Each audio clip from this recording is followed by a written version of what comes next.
The fourth industrial revolution is well underway. Large-scale machine-to-machine communication and Internet of Things are changing the world we live in. The future gradually takes its shape.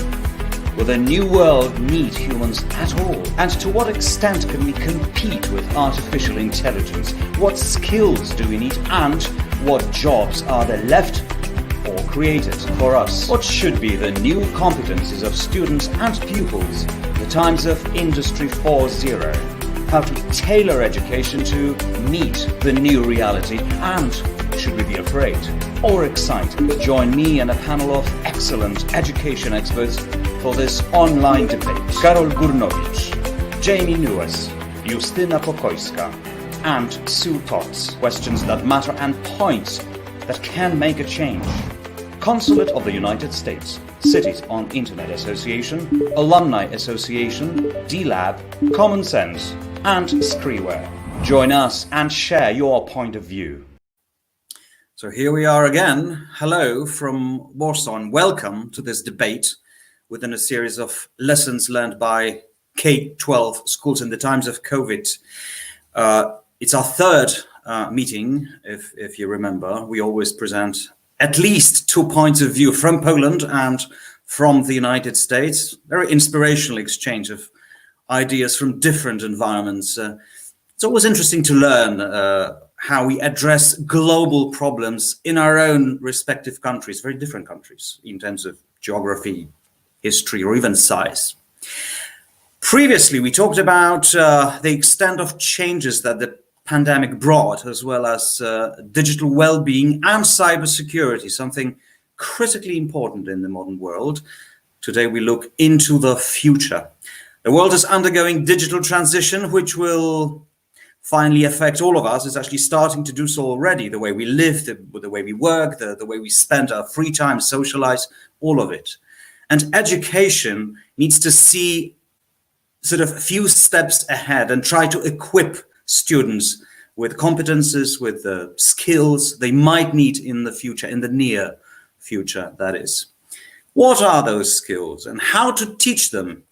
We'll have a closer look at this today. And for that, I'm joined by Karol Gurnowicz. Hello, Karol. Karol is a CEO at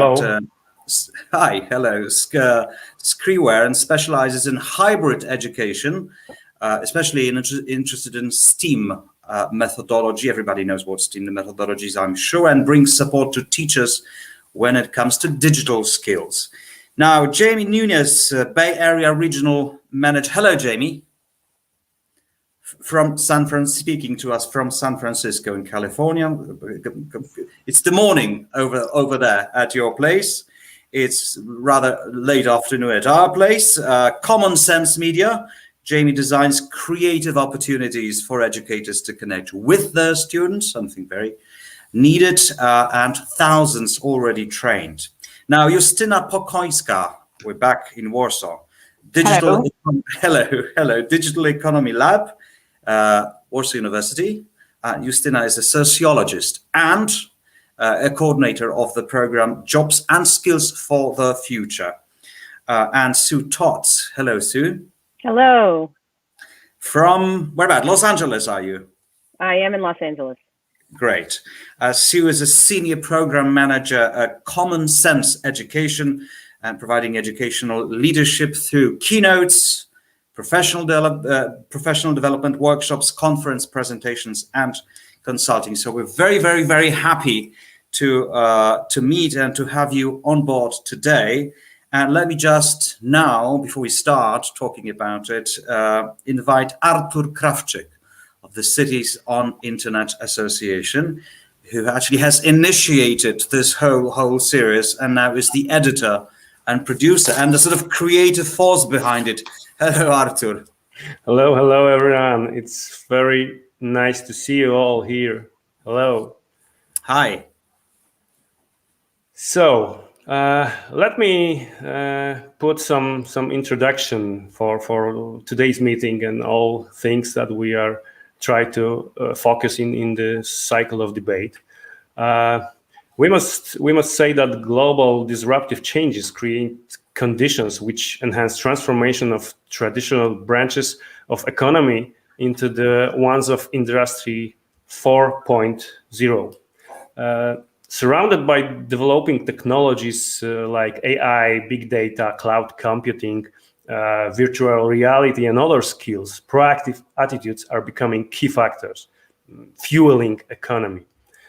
To meet the requirements of the third decade of 21st century, I think all countries must create a system comprising, on the one hand, of Competencies 4.0, digital skills and social, communicational, and interpersonal competences, with a long life learning process on the other.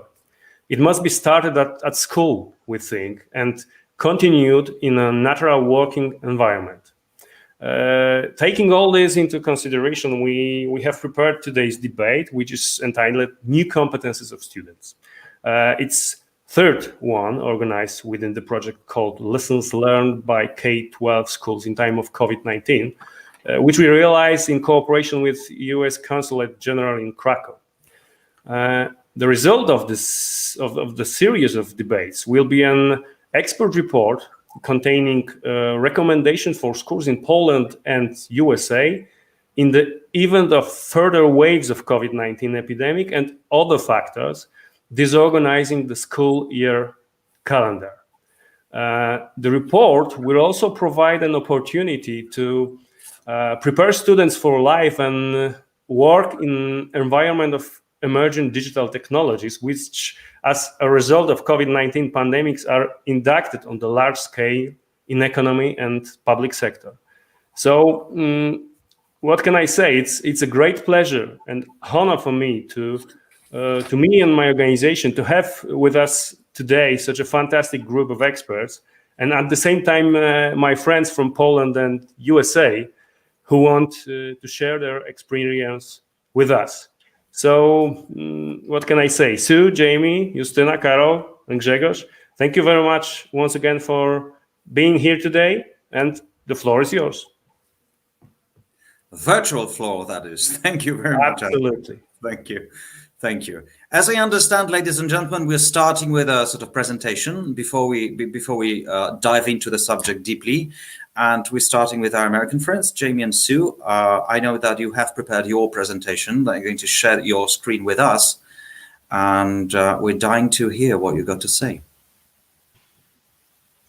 Well, first of all, thank you. Hi, thank you, Sue. Hi, yes. Arthur, thank you very much, panel. It's a pleasure to be with you all. So we want to give you a kind of an oversight, Sue and I want to kind of give you an oversight about really the landscape of digital citizenship. And you have to pardon me, my little 6-year-old will be right next to us during this time.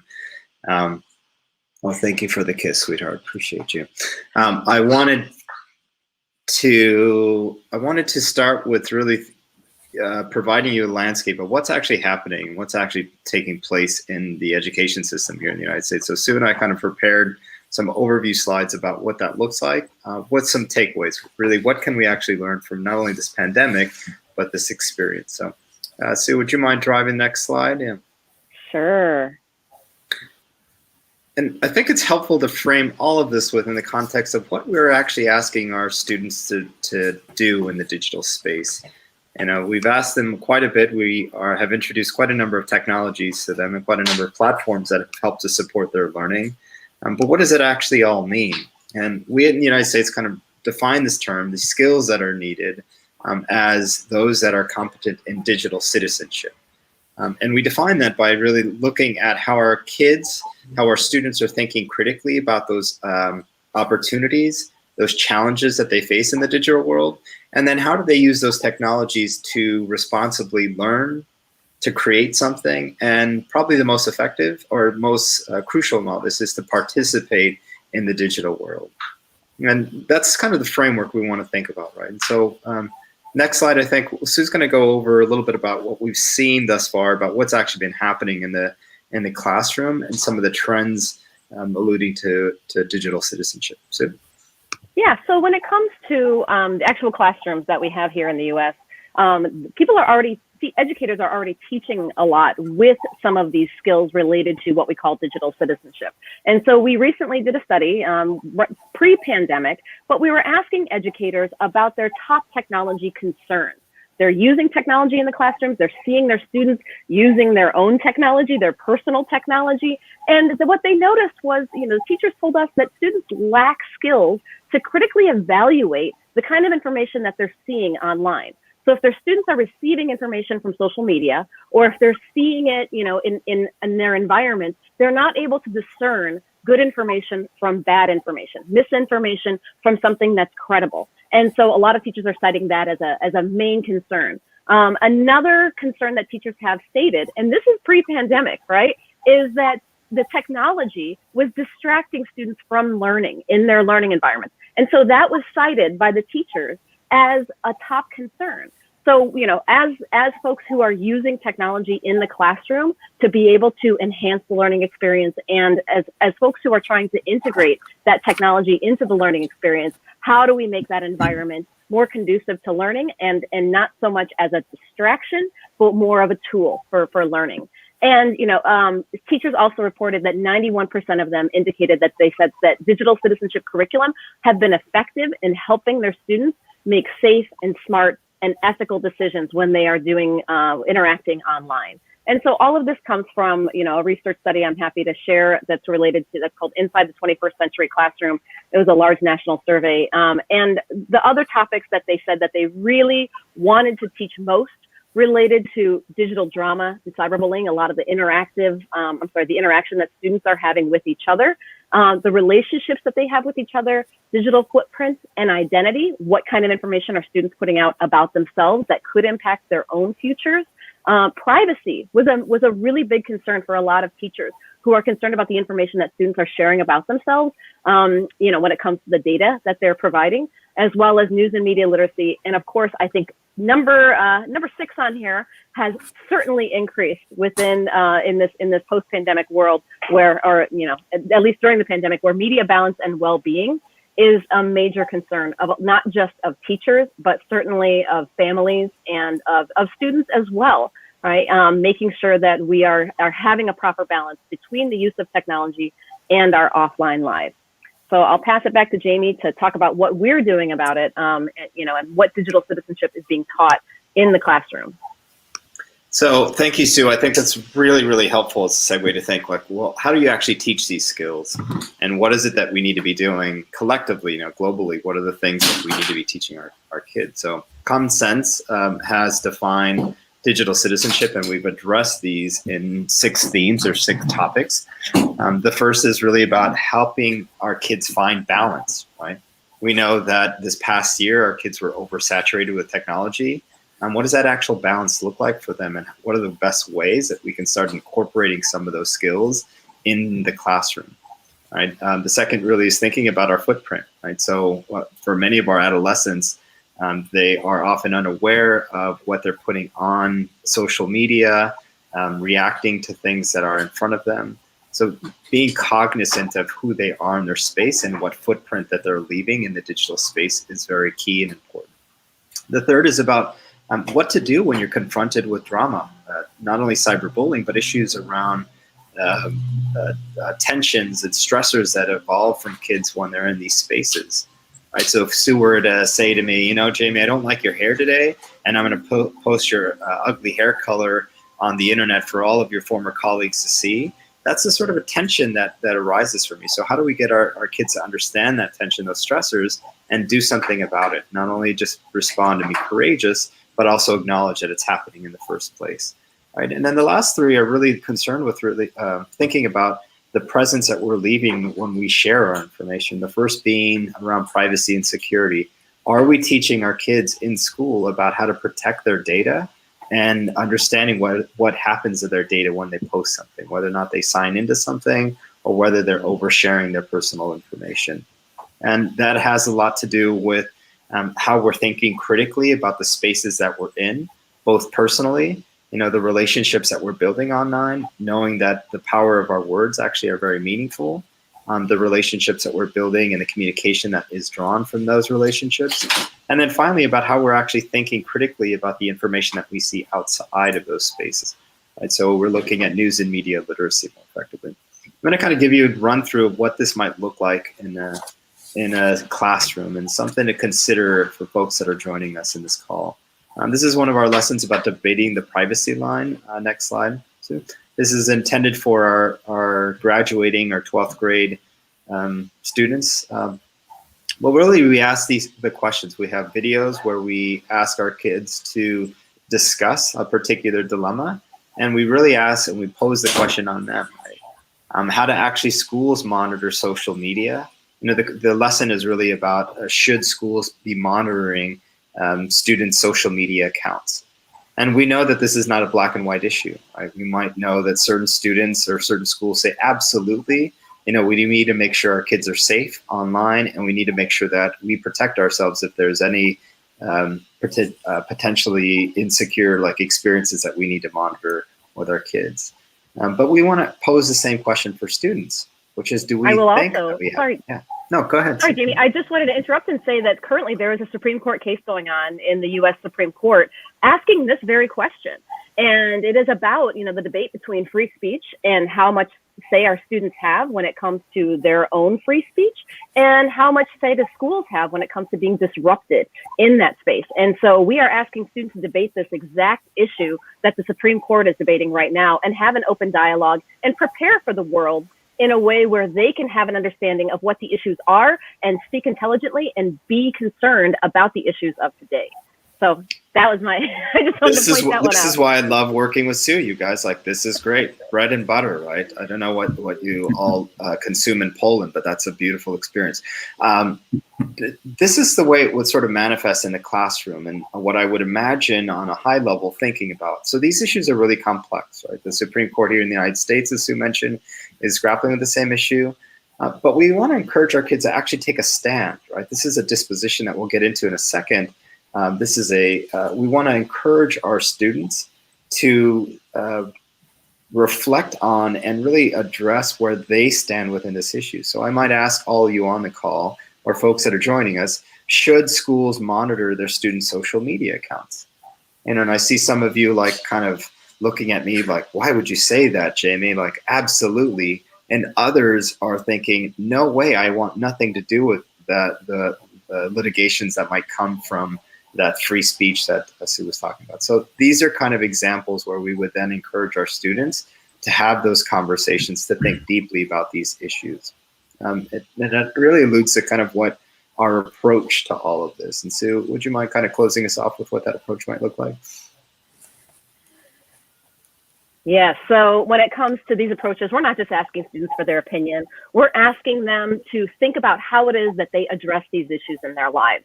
So it's a matter of helping them to not just react, right, when they see something that is coming across their screen, but taking a moment to slow down, right? Turn inward, have a moment of reflection. Consider, you know, what are the facts and what is the evidence that you are understanding here in this situation, and how do you know that to be true? How do you consider the perspectives of other people who are involved in these situations? Every situation that we have, every relationship that we have impacts our own actions, and our actions impact others. So how do you make sure that you are taking all of that into consideration?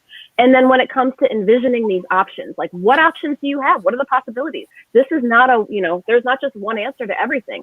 There's lots of opportunities for you to be able to take different courses of action that have different impacts. And of course, we want to empower our students to actually take that action and do what's right and do what they feel is right, even if it's not always obvious.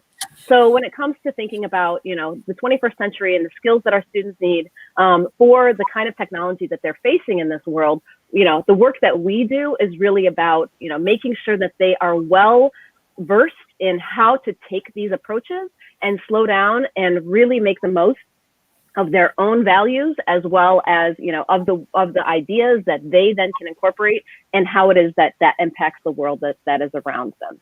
So yeah, so that is what it is that we do. Jamie, go ahead. So let me just sum up what we just finished sharing in two slides. The first is, if you're on this call and you're thinking, what do I actually do today or tomorrow?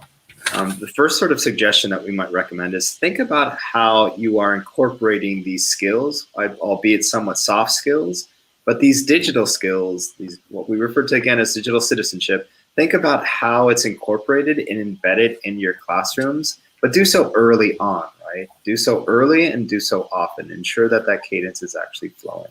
And the second takeaway really is to think about what it means to humanize the connection. I speak with so many administrators every day, and they share the latest tech tools and they share the latest ways in which they're going to use tech to ensure that kids are learning. And I often have to ask the question, how are you actually humanizing that connection? Right? So don't use tech for tech's sake. Think about what those tools are and how effective they are at driving learning in the 21st century. And with that, that is our intro. Look forward to having these conversations in depth. Yeah, thank you very much, Jamie. And so just a quick question before we go on to the Polish presentation. When exactly when do you start the process of digital education? Would that be the very, very, very, very beginning of primary school, or what? Absolutely. So it starts, perhaps even before that. Our content starts, I'm sorry, what was that last part, Greg? Perhaps even before that, kindergarten or? We have content that begins in preschool, but the bulk of our content starts in kindergarten.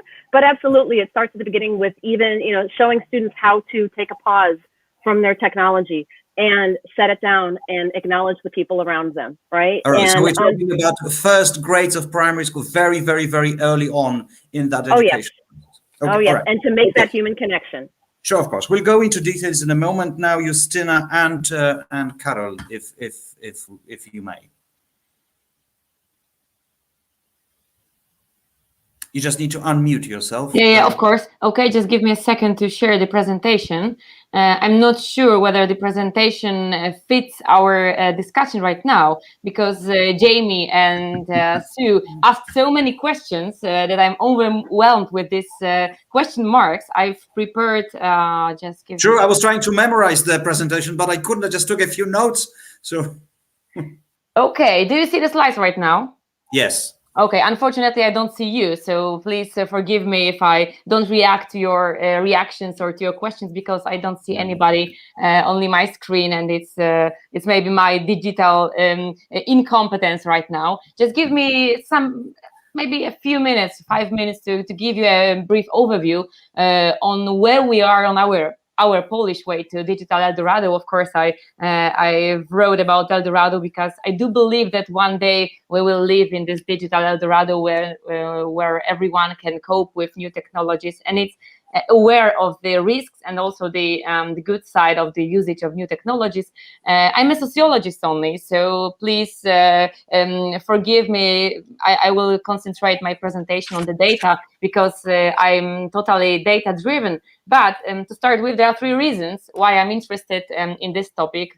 First of all, thank you so much for the possibility to be a part of this great event and this great debate. I'm a sociologist, so my input will be social, totally social. I'm a researcher, so I observe the labor market. I look for trends and also research these new competencies of the future. I'm also a teacher, so I had in fact I had to shift my classes, my lectures to the remote style during the pandemic situation last year. So I was a part of the process from the active point of view. And the third reason is because I'm a mother. So Jamie already made his coming out with his daughter. I'm a mom of a 9-year-old daughter also. So I was also totally involved in this process of education during this pandemic experience. So I think these three reasons make me, I think I have a right to talk about the Polish education during the pandemic and our digital literacy, just in a few numbers, because data-driven approach is my favorite. So to start with, let me introduce the level of our digitization in our Polish education. I will not ask as many questions as the previous speakers, but I will give you a few numbers, how it looks like, how the situation looks like in Poland. I think it leaves much to be desired right now. When we look on the infrastructural level, on our infrastructure at schools, there is only one computer for every 7 or 8 pupils in primary school. You told that the process of digital education should start at the very low level, maybe in the primary school or even earlier. We've got one computer for every 7 or 8 pupils, so it means for a class there are 3 computers. So talking about digital education without equipment, it's a bit tricky, I'd say. So when we look on the level of digital, of the access to the high-speed internet, it's also on the very bad, very low level. Only 12% of our students in primary schools do have an access to the high-speed internet. Comparing with LAN wireless, it's a bit better, 45, so less than a half, but still it's more than 12% have the access to wireless LAN in their schools. So no surprising that teachers say that the biggest obstacle, the biggest barrier while talking about digitalization or digitization of Polish education is, of course, the insufficient number of laptops, tablets, or other electronic device. No surprise, when we don't have computers, we cannot teach our students, our pupils very effectively. Although we try to, on the 16th of March 2020, the 21st century began in Polish education. This is a quotation which I found in one of the interviews with the teachers that had to shift their education to the remote type or use these remote skills. And I think it's really important to understand that our education before the pandemic, although we want to abstract from the pandemic experience, but our education, our system of education was totally out of date. We made a great job during this last year, during this pandemic experience, to to improve our digital competences, our digital skills. But still, there is a lot to be done in this area. So the 21st century began last year in our education, but good to know that it already began. How were the teachers prepared for this revolution? Because I'm not afraid of using this term.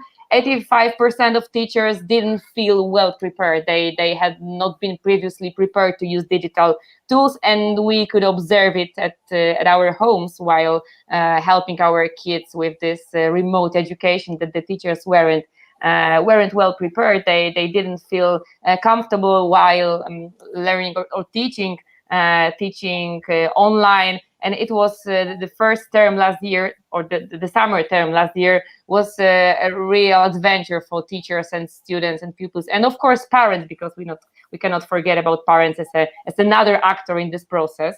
Only 5% of teachers, according to the Polish Institute, Economical Institute data, only 5% of teachers felt quite good prepared or very good prepared for their new role, and 40%, so almost a half of the teachers, felt poorly or moderately so prepared for this new role.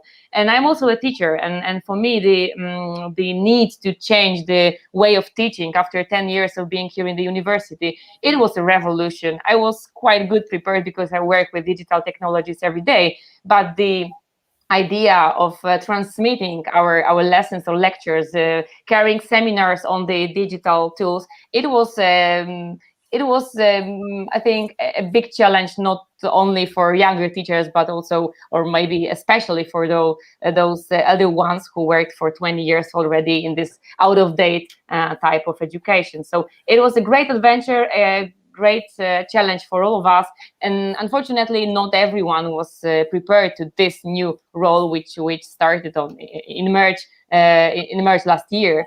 And of course, no surprisingly, only 8% of students rated their teachers' skills as high or even good. Only a quarter indicated that the competences of their teachers were good, and another quarter rated them poorly. So I think that the cooperation between teachers and students was also not very good in this extraordinary situation which we experienced last year.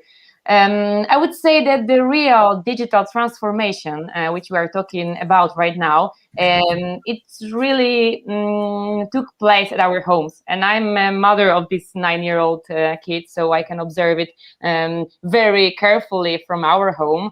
And I'd say that the digital transformation and her socialization with new digital skills took place at home. I did it myself, and of course, very poorly, because I'm not the teacher of digital skills, but I try to involve her somehow into the process of education in this new totally unknown model. Because when a kid in primary school starts his or her adventure at school, it means going to the place, meeting friends, meeting teachers, meeting this atmosphere, because school is the building and school is the atmosphere, and not in a computer. So it was I think I needed to teach her also a new attitude towards the new technologies, which are only a mean a way of transmitting or having this education, and not the education itself.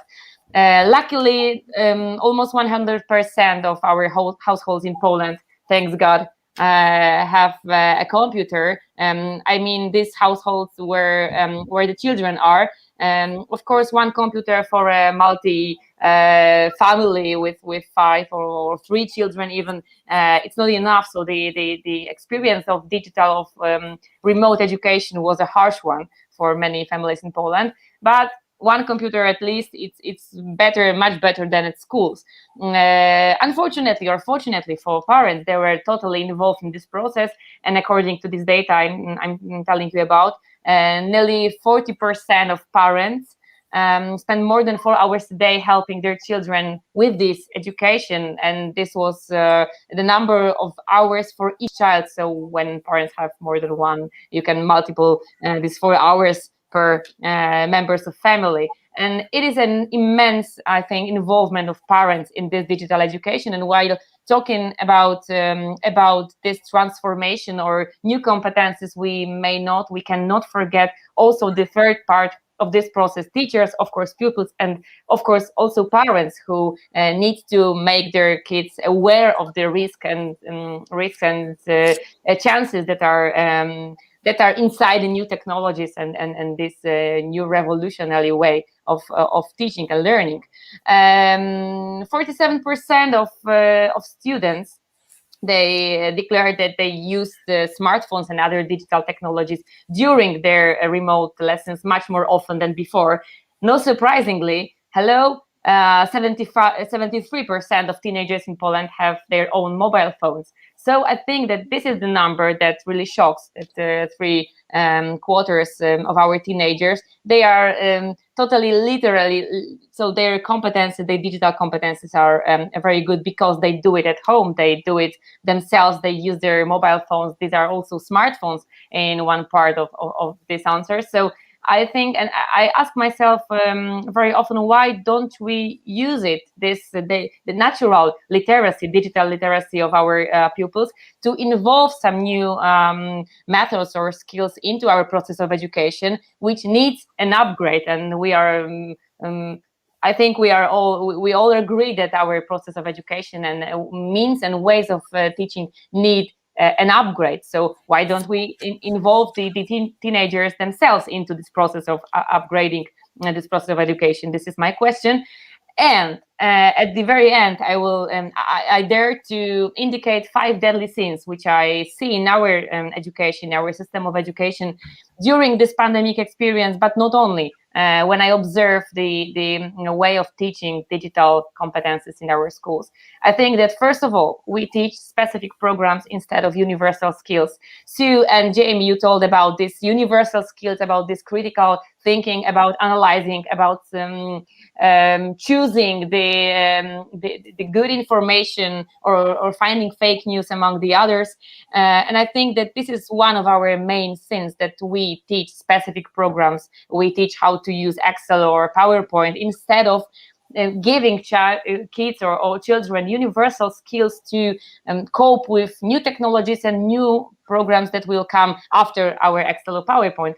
Alvin Toffler, who is quoted very, very often, once wrote that the illiterate of 21st century won't be those who cannot write or read, but those who cannot learn, unlearn, and relearn new things. So we need to be so to say, elastic. We need to be flexible and to have open mind to learn new skills and universal attitudes, and not only the ability to work with specific programs. The second deadly sin would be that we teach our kids repetitive activities instead of awakening their natural hunger for knowledge and cognition. I told about 73% of teenagers who have their own mobile phones or smartphones. Why don't we allow them, for example, to participate in classes using their smartphones? Sometimes when I have lectures with my students, I use Mentimeter, of course, I use Kahoot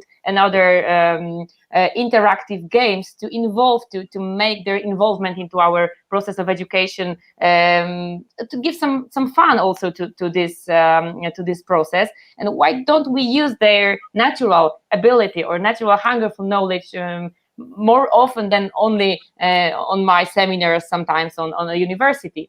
And the third deadly sin, I'd say, would be that we rather teach our kids to play comments instead of shaping attitudes. I've told about these attitudes already many times, because I do believe that the attitude, a good attitude, that we start teaching already in the preschool or in the primary school, it's the clue or the key to give our kids a very good future in this digital 4.0 revolution world.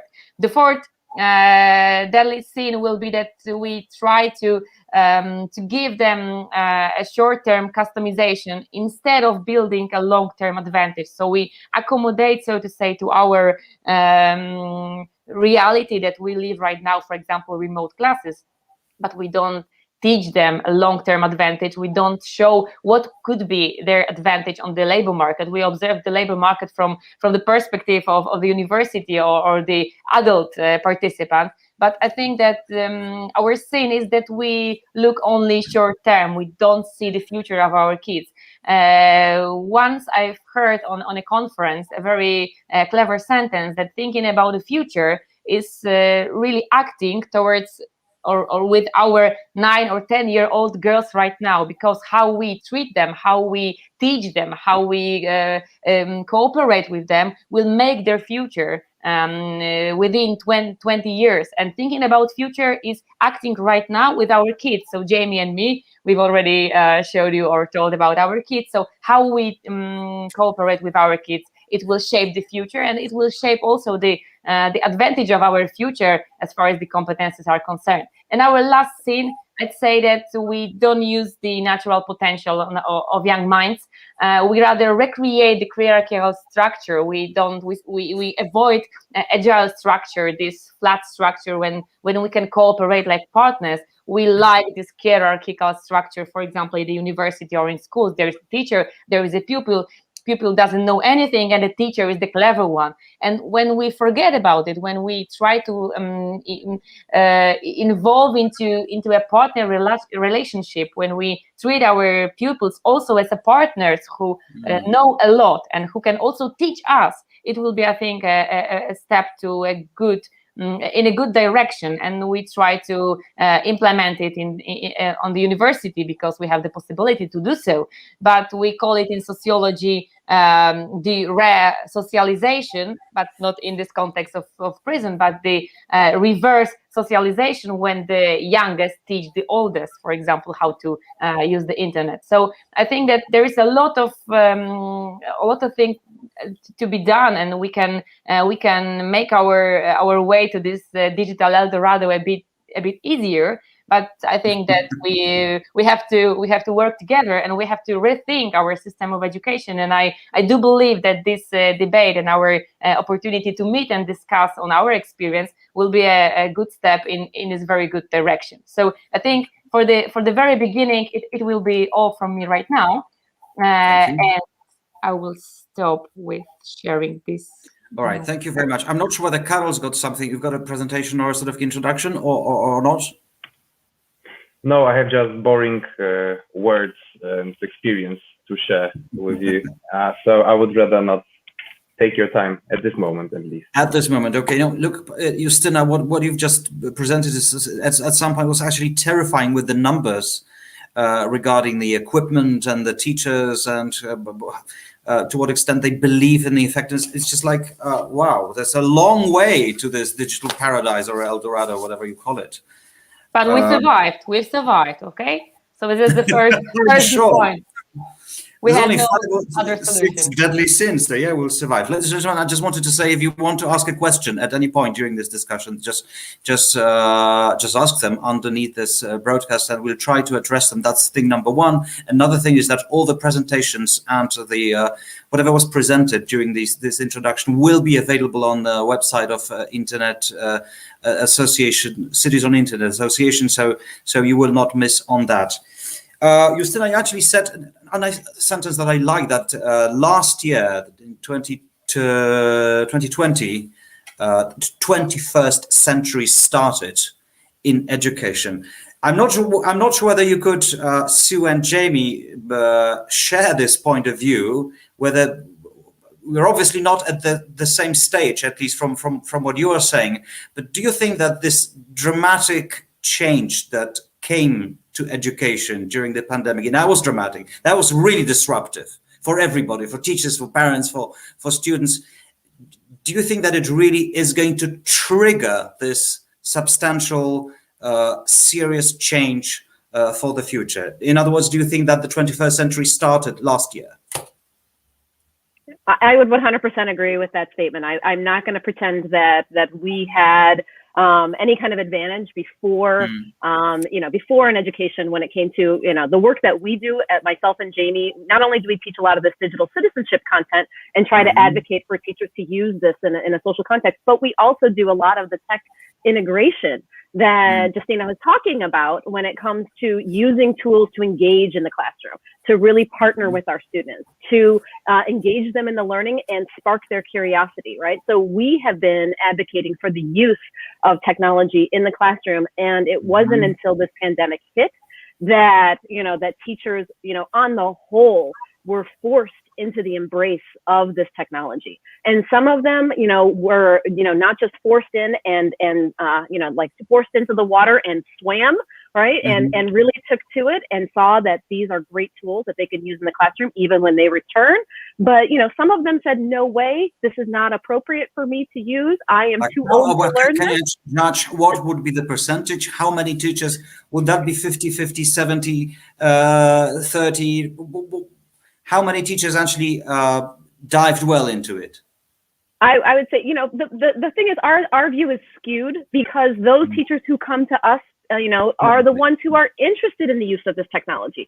So in my experience, I'm in Los Angeles, and I have a huge population of, thousands of teachers who are here. And the ones that come to me are the ones that are excited and curious about the, about the opportunities when it comes to education technology. So I'm going to say that mine is very biased in my, in my experience. I'm not sure about the others here, but I will say that 100% were forced into using technology this year, whether they liked it or not. All right, Jamie, would you like to? I can comment on one thing that Justina pointed out. I came across a report that investigated 50,000 teachers in Poland, and what struck me when I look at the numbers was that misalignment really of teachers' perception of their capabilities to deliver like a digital tools in the classroom to actually use it. So the teachers were confident that they were capable of doing it, but at the same time, in the same period of time, actually, the children or pupils reported that the classes were delivered very poorly. And it actually has not improved since the beginning of the pandemic. So in the March, there was an early report in May 2020, and the numbers were pretty poor. And then after 8 months or so, the numbers were even worse. That's interesting, Karol. How would you explain this discrepancy between what teachers thought about themselves and the perception of students or pupils?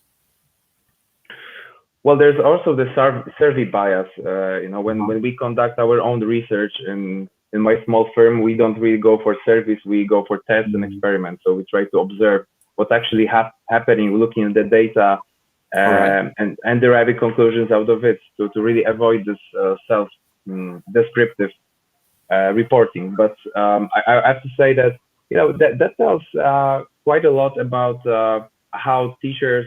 I'm not here to blame the teachers because I'm very to understand the new media, huh? No, I think they have one of the toughest jobs in the world, one of the most really crucial for our future, much like the healthcare personnel, and they have to be supported, and they have been not. As Justina said, there is a lack of infrastructure, not enough basic, fundamental stuff to be delivered to schools. So what we have to do is not only to deliver like a serious infrastructure improvement, but also to give them the right training and support to upskill and learn their skills. So in other words, there has to be either some organization, or basically there has to be an educational process for the teachers to learn how to teach the new world, yeah? Of course, yes. I would only add one sentence because I'm on the side of the teacher also. So thank you, Karol, for these remarks.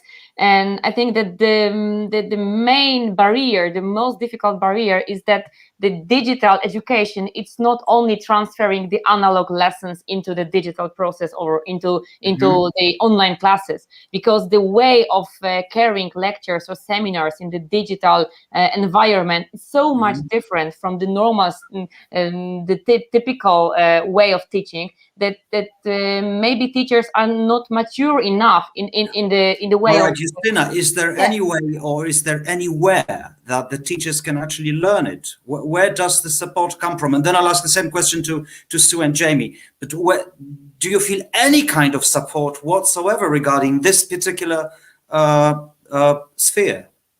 There were some workshops, there were some conferences where we could learn these new skills. But I think that the most important is that we need to learn it on our own. We need to learn it. So you're left alone completely?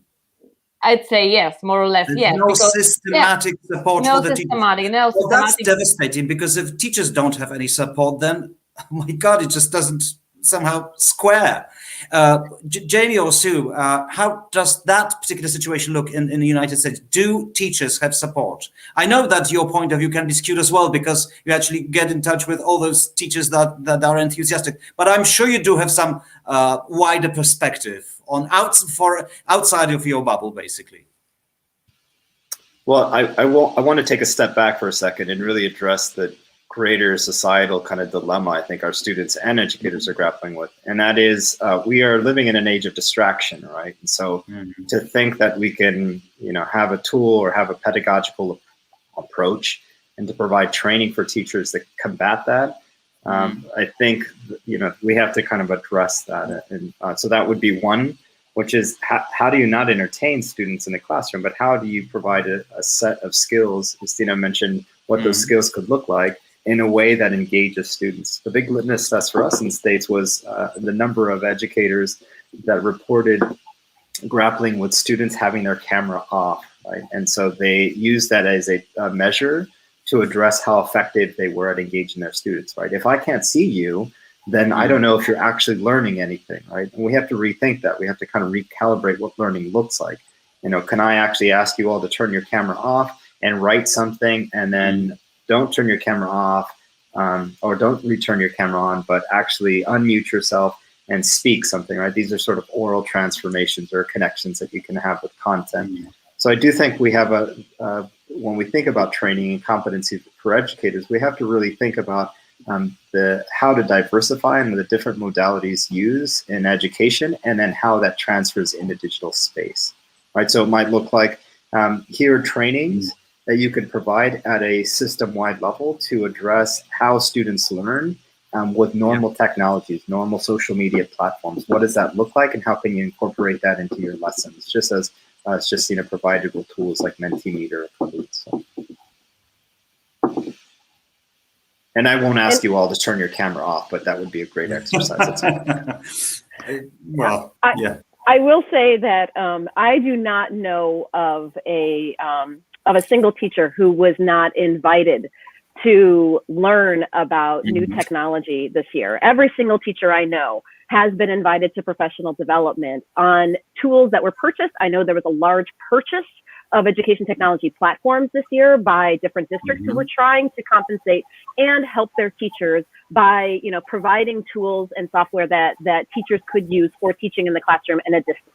And there was so much training going on when it came to even how to use Zoom at the beginning of the year, or, you know, how do you use some of these platforms, because many teachers were not familiar with them. And so, you know, every teacher I know was going through training. Every technology trainer I know was so busy over the course of the summer trying to get teachers up to speed. There was a lot of support. Now, whether it was, you know, quality instruction or what the teachers actually needed, you know, beyond here's how you turn on a Zoom, here's how you mute all your children, you know, like that kind of instruction, I know was baseline foundation for everybody. But the tools that Jamie, the techniques, the pedagogical approaches that Jamie is talking about when it comes to measuring engagement, when it comes to actually engaging your students and sparking that curiosity and having a different pedagogical approach than you would in a classroom. Now that is what I'm not, you know, I don't know if that was universal across the board. All right. I know that gentlemen and gentlewomen don't talk about money, but when we think about our teachers in Poland, they are totally underpaid. So requiring to learn more or to go on the professional development path, I think it's cruel. It's cruel for them because they really spend whole days preparing lessons online, remote, stay here at school and so on. And requiring so much from teachers is also a cruel attitude. And I've noted only that in our national recovery plan, just right now discussed in Poland, the national recovery plan prepared by our government, there are a New Deal, sort of an equivalent of New Deal, New Deal in Poland. There is planned 550 million for digitalization for next 5 years. And it embraces also digital training and workshops, but only in a very it's not an impressive amount of money. If you ask me, it's not at all. Okay, let's go back to students and pupils. Let's leave teachers for a moment. I remember you. I didn't catch all the numbers, Sue and Jamie, that you presented. There were so many interesting numbers and points. But one of them is critical skills, as far as I remember. One of those skills, and you said that. Just about 1/3 of the students lack that skill, and just about 1/3, 26%, as far as I remember, feel distracted by learning. Can you just help me interpret those numbers? Is it a lot? Is it normal? Is it a good result? How should I interpret these numbers? Well, I can certainly take the news and media literacy and lacking the skills as it relates to interpretation of information. There was a great study done by the Stanford History Education Group, which I will post here, that gave students, I'm not going to say a test, but it allowed them to take a look at some samples of information, and it had them identify, which of these is an advertisement, which of these is opinion, right? Which of these is, trying to evaluate their journalistic abilities. And through that, that is where we get a lot of the information as it relates to the skills of students and their ability to interpret information. Now, this was done prior to our election, right? So it has great implications on democracy. It has great implications on the ability of our students to be able to understand what is true, how it is that they want to vote. When it comes to things like, deep fake videos, or any kind of altered information, their ability to understand that this is potentially a fake video or this information is not credible and valid, that is what we are most concerned with, is the ability for them to engage civically and do it in a way that has integrity. So I'll post that and share that study right now. I think that maybe my point of view is skewed at this point because I'm a journalist. So it seems to me that this particular skill is really, really essential for all sorts of reasons, including political reasons and anything you may think of, really. That's why I was curious about I'm not sure whether we have any data regarding this particular aspect from Poland, Justyna or Karol. Do we know anything? No, we don't know anything about it at this point. Okay. But I would say it's comparable. So I don't believe that our students or pupils are better in this critical thinking. I'd say that they may be rather even poorer in this area, because we don't teach them how to critically analyze the information and the data they have. So every information that comes is treated like a fact itself, Okay. and without any critical. Only that was have- my yeah, Karol. I only have just one business anecdote. There's this, there are some foreign propaganda stations, internet stations that broadcast different, even state security level kind of pieces of information. And such institution in Finland, where the system is really the best, and the teacher support is great, and the literacy is super high, and we just all refer to it. They simply went broke because nobody was listening to it and nobody was paying attention. And on the other hand, in Poland and in Germany and in most of the European countries, except for I think Switzerland, this particular franchise of propaganda also went broke because of the same level of society. So we have a long way to go, basically, of course. But we've got good benchmark then. It is possible for societies to actually defend themselves against the cyber threats. Let me put it this way. Okay, that was my absolutely private hierarchy or sort of the skills that I put this critical thinking as number one. But if you were to list, you listed quite a lot of them. If you were to list 3 most important skills that should be developed in the new world by the respective education systems in the States and in Poland, what would they be? The 3 most important.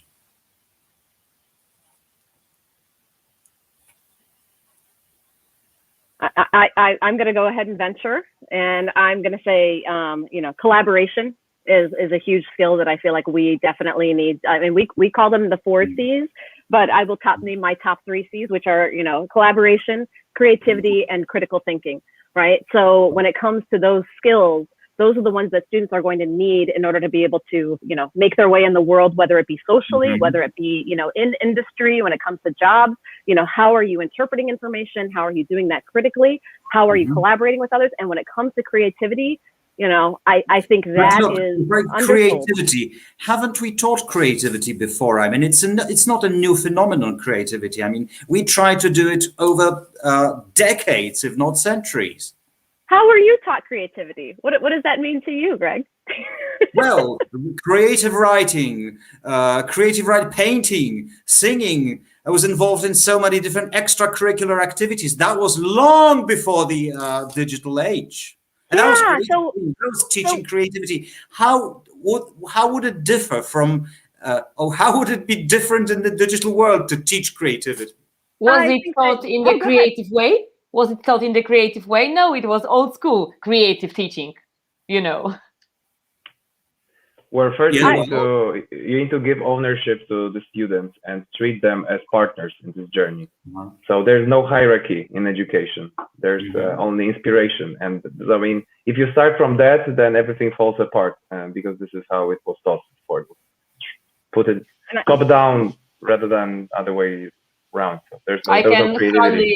I can hardly imagine such a word in the University of Warsaw. Greetings to my chief, but I do believe this is where the word disruption comes in. That's why things change. They must change. I think that this is only one direction in which we can change, and I fully agree with Karol. So taking seriously our students, our partners, it's one of the most important things in this agile system of cooperation. Sue told about cooperation and started from the cooperation. I would also put independence or self-steering, because when we live in this economy of outsourcing, task economy, project economy, we need self-steering. We don't teach our kids, our pupils, how to be also responsible for their tasks And I think this is one of the most important skills right now, because we can cooperate, but when we don't take the responsibility for our part of the job, it means that the team doesn't work properly. So I will teach my daughter, how to be responsible for her task, even if it's a very tiny part of the task, even if it's only a very small part of these puzzles, but she is responsible for her part of this puzzle. Sure, of course. And on the other hand, yeah. Yeah. All right. So as I understand, Carol, in your opinion, hierarchy is dead at school. It's just not going to work any longer.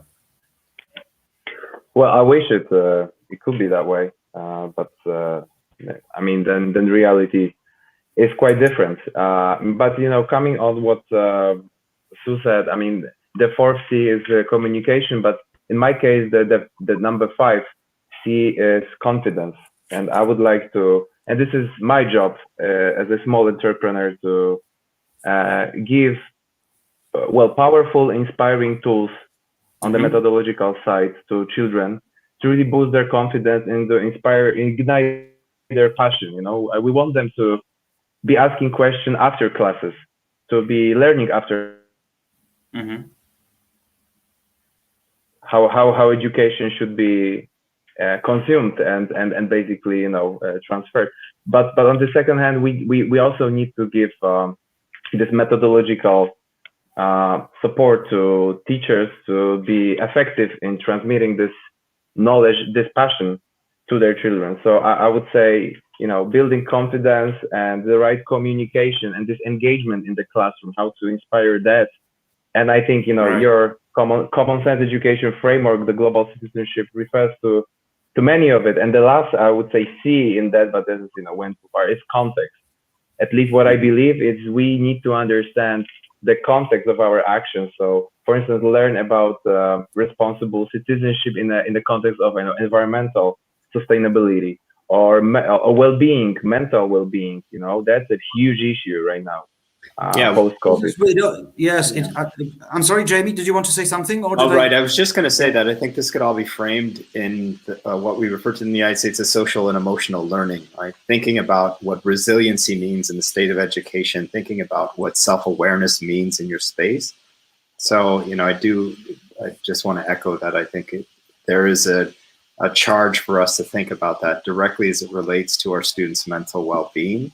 We're just constantly feeding content in our kids, knowing that the conditions by which they're learning is not optimal, whether it's because they don't have bad internet connection or whether they don't have the support at home or they don't have the right teacher that's willing to kind of open up their own style of teaching to their learning.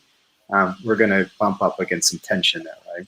And I think my only other addition is the idea that now that our students have that, there is also responsibility on their end to do something with it, right? So we think a lot about civic education and civic engagement, that because I have these tools, it really is up to me to then see how my own community can benefit from my skills that are needed, right? And so I think schools do have a call to introduce civics in a unique way to better their own communities, both locally and within the global scales. Of course, for instance, by project-based learning. So we're there to give a challenge to students. Let's say, let's solve a problem of this particular, waste dump or something, or this forest that is lacking some resources. And then we ask children to prepare the project that is cross-disciplinary, cross-curricular by definition, and they have to, take into account everything that, like all the 4 C's, and they can deliver something that is relevant for the society, on time and learning, not the promise of learning in the future, but spot on learning by doing. And that boosts huge confidence, and it gives children huge confidence in their skills and their ability to actually execute something in the future. Carol, you do, Sue, yeah. Oh, I just wanted to circle back around to that creativity, that it isn't just for the arts. As Carol probably knows, when it comes to that project-based learning, when it comes to STEAM, thinking of new ideas, thinking of solutions to problems, imagination applied to problems that we have today, you have to have creativity. You have to be able to imagine a future that doesn't currently exist. right? And so it's not just about the arts. It's about, creating new solutions to new ideas, and it belongs in science, right? It belongs in design. It belongs in math, right? Creativity is not just art, right? Absolutely, absolutely.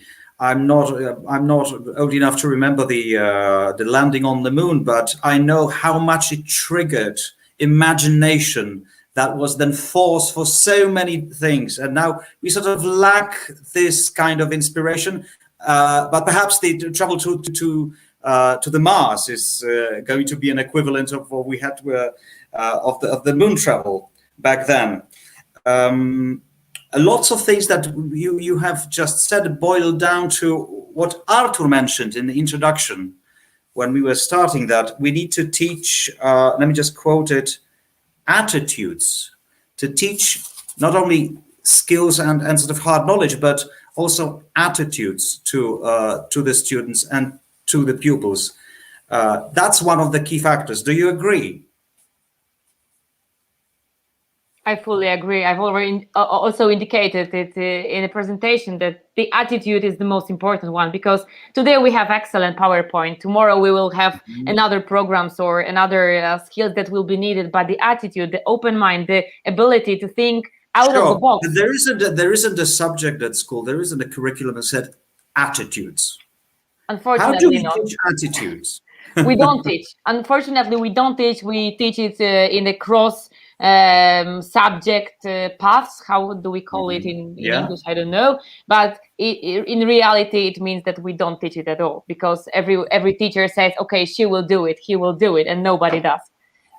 So it's, and I do believe that here is the big role of parents also, because we cannot ascribe every role, every challenge to the school and teachers, because there are also parents in this process. Don't forget about family as the very prime group, or the very prime environment where the kid gets all the norms, or all the shape of the world that we should live in. So I will involve parents, kindly involve and kindly ask parents to participate in this process, and also to teach kids good prepared attitude for the future. So sure. Maybe that's a question to Karol as well, because Karol, you're in touch with lots of teachers because you're inspiring them, basically. Are they open? Do they understand that need of shaping sort of new attitudes for the new challenges and for the new world? Are they open for these inspirations? Yes, I think on one hand, my team is inspiring them. On the other hand, it's frightening them because of the new reality and challenges.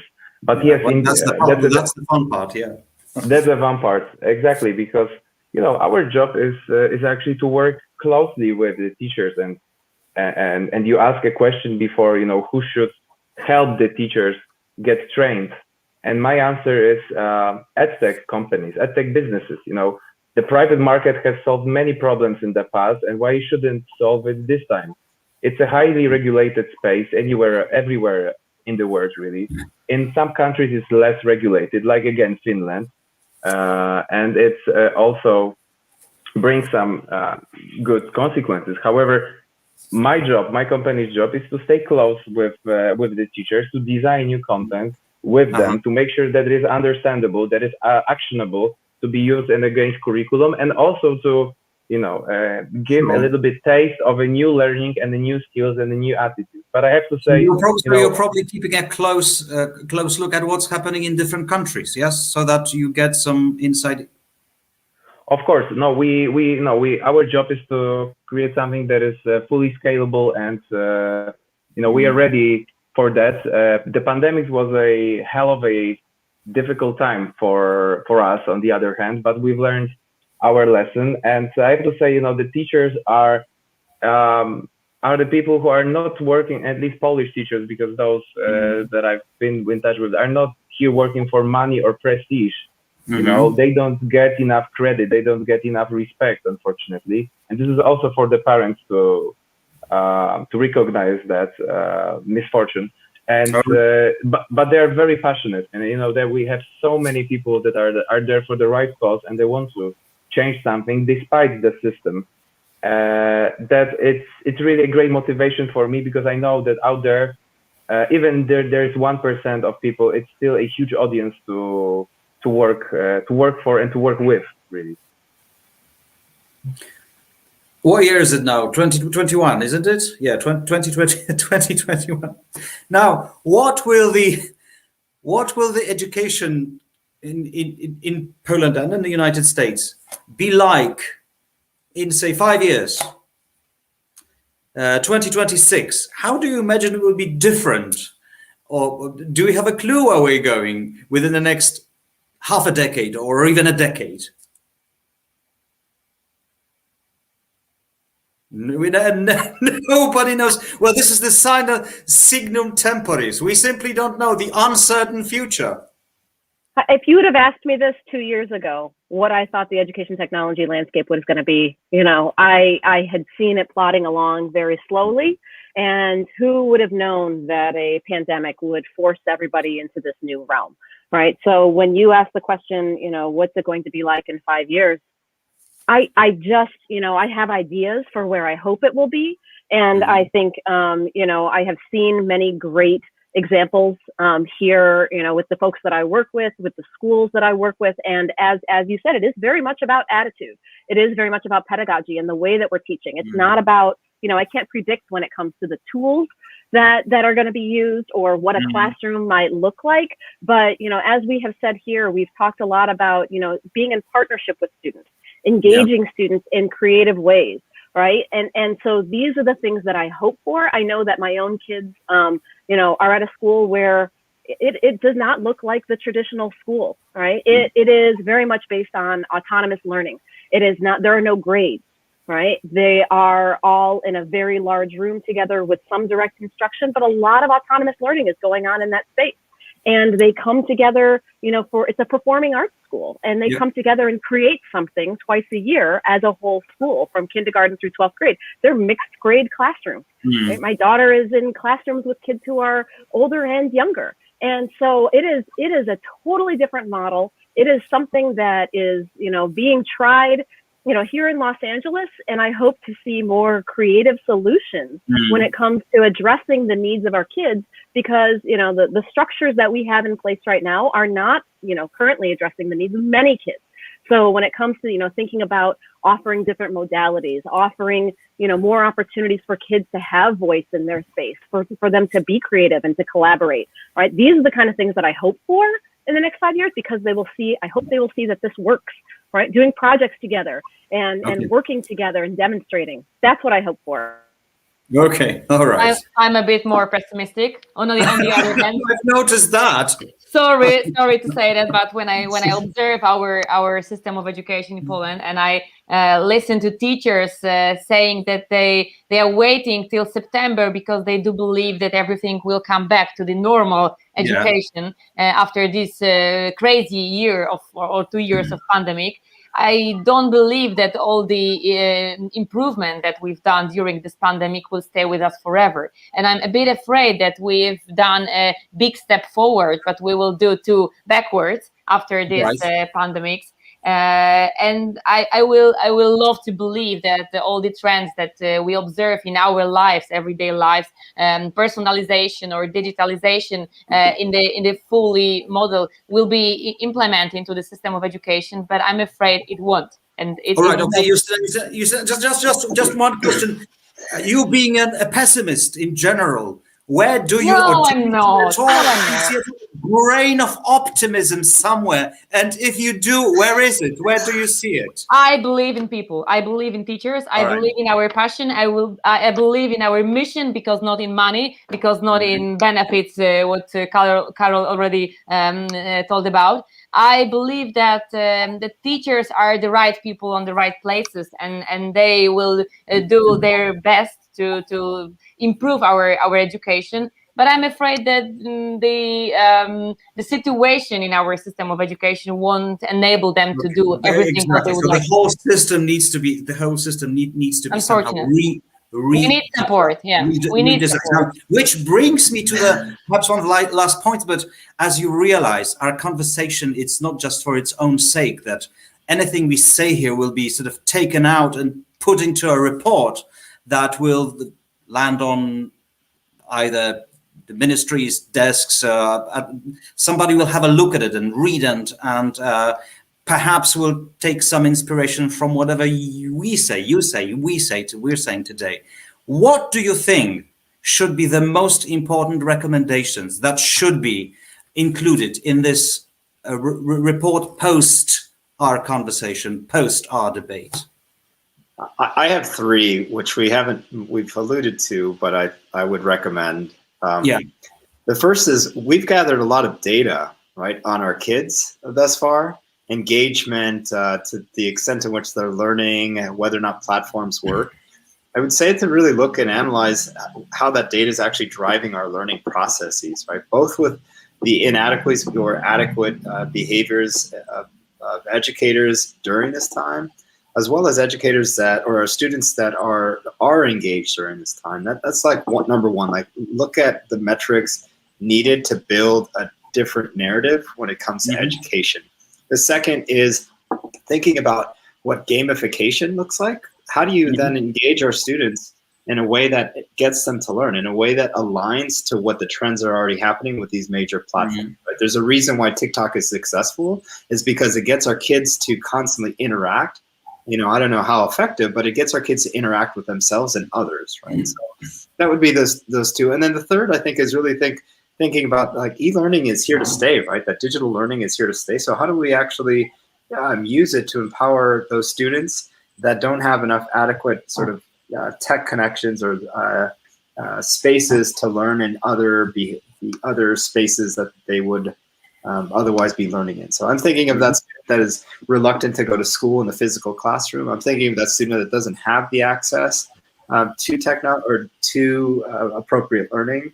Like, let's leverage the power of what we have learned over this time to build better systems for those students that are harder to reach. All right, thank you very much, Jamie. Sue? What can I say that Jamie hasn't already said? If you were the editor of this part of this report, what would you include? 3 most important things, maximum. Well, when it comes to, the way that I see education at this point, my recommendation is can we increase teacher pay? Can I do that? Can I add teacher pay? Can I add teacher support? Can I add teacher respect? Right, numbers 1, 2, and 3, right there. I'm just going to put in a word for teachers and making them feel like a respected part and an admired part of our society. I think that would do wonders for making increasing. Folks are not going into teaching right now, as we know, and there is going to be a huge teacher shortage just because we have a lot of folks who are saying this is unacceptable. I am out of here. This is not worth the stress that I have encountered this last year, or in the past 10 years. So I think that is my number one. That's what I'm going to advocate for, right. And that is my 1, 2, and 3 right there. Okay, that's fine. Location. Yes. All right. Anybody else? Karol, perhaps. It's difficult to recommend things while you're still on train, or I don't know, you're driving this car, and it's easy to say, what should be done, but it's really difficult to actually implement it. But if I were to magically happen, and change the reality, I would say the first is about the regulation from the context of less curriculum, less discipline-based assessments, and definitely put more effort on competency, so skill testing, and on well-being, on making sure that everybody is happy while learning, especially children and the teachers. And the second is think about the regulation also in the context of global competition. So I think that not only my company is competing with global solutions out there, but also teachers can compete effectively in the open creative economy. So I can imagine there are hundreds of amazing teachers in Poland who are good enough in English to deliver excellent one-to-one tutoring classes, and can earn their money and they can really well live their great life. So it's important for them to have enough time to do that if they can use their and monetize their talent. And the last one is to work more probably with companies, and especially in the context of vocational educational training. There's a huge field of opportunity right there, vacancies, unfilled jobs, new challenges, upskilling and all of that, all these trends. And the vocational educational training is that. So there are a lot of companies that would like to be part of that process, make sure that the curriculum is aligned, make sure that they get the right people on board, and save money on HR transitioning and recruitment processes and all of that. Vocational educational training that you're making, the involvement of business in education. I don't know how in depth that kind of involvement is in the United States education system. Is it a serious phenomenon or is it not?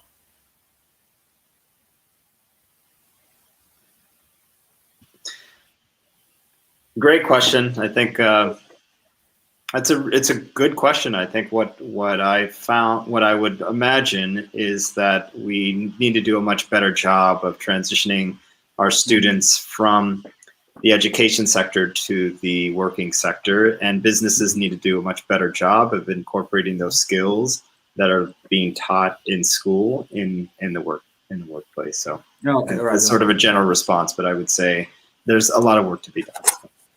But that's a very, very, very good point, really, because also the experience of other countries shows us that it's the way to go. It was even the way to go before the pandemic, but it's very effective, and perhaps it should be included in this report, I believe. All right, okay, and Justyna? 3 optimistic points from me.